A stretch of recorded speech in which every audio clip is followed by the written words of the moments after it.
ito, meron ka po mga anak, babae at lalaki na patuloy na nagtitiwala na ikaw nga po ang Diyos na tumutupad sa iyong mga salita.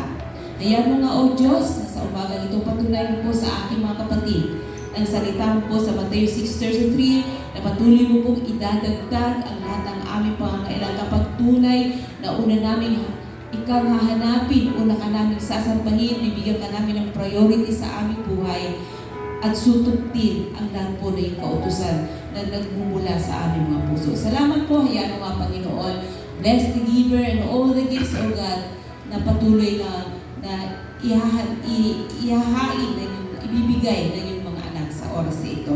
Hayaan mo, O God, alam mo na pangangailangan nila, Panginoon, sa umagang ito. Abutin mo ito, Panginoon. At patunayan na ikaw ang aming tapat na Diyos na hindi sinungaling kailanpaman.